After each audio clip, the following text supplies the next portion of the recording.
Mas se tu quiseres te apresentar assim pra galera que não te conhece, o que é o IPO, qual a tua função, qual o serviço que vocês prestam, pra gente poder ter uma noção disso tudo. Fazer uma propaganda? Claro, fica à vontade. Bem, meu nome é Elis Radman, para quem não me conhece.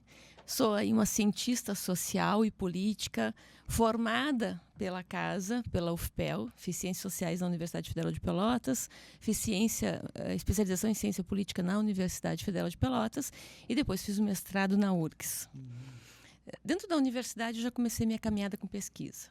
Primeira grande pesquisa da qual eu participei ainda como bolsista foi o plebiscito Monarquia ou República, né? Aquele momento. Que ano foi? Pedrinho nem 93.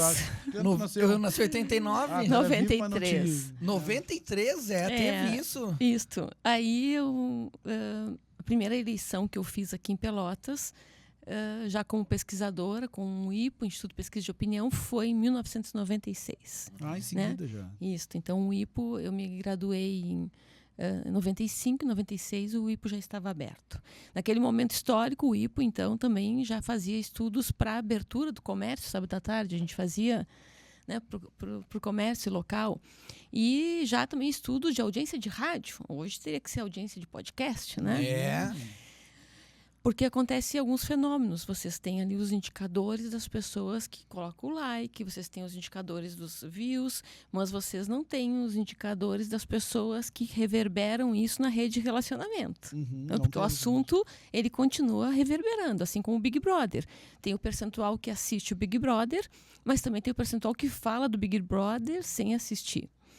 Então, aí o IPO começou, então, com pesquisas na área política, na área de mercado, na área de comunicação. O IPO vai nascer apenas com pelotenses, né? Então é só DDD 53, só pelotenses. Essa galera ainda faz parte assim, do grupo do IPO, então a gente começou a avançar. A gente sabia que não podia ficar apenas em Pelotas e região, então a gente começou a avançar em direção a Porto Alegre. Em 98 botamos um escritório em Porto Alegre. Foi rápido. Mantemos a matriz em Pelotas, né? Mantemos até hoje.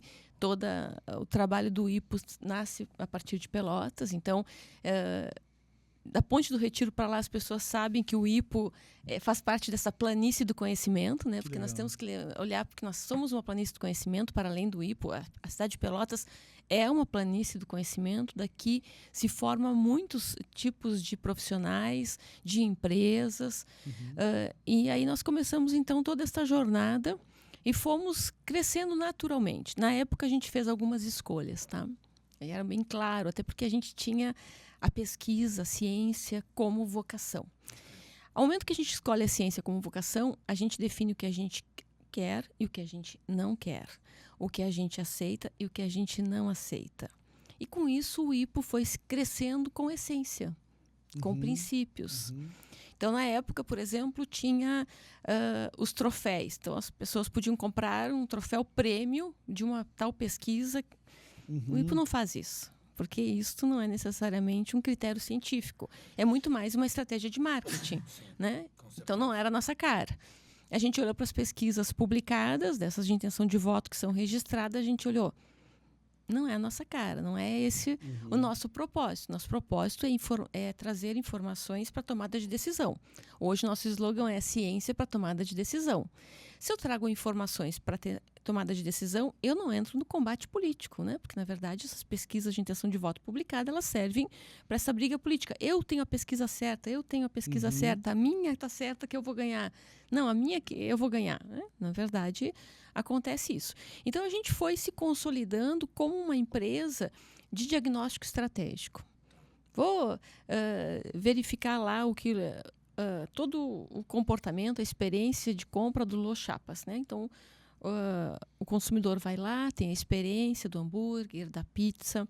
Vamos pedir para eles nos descreverem quais são os sentimentos, as percepções, os sabores que ele sentiu. Vamos ver comparativo com outras experiências, né?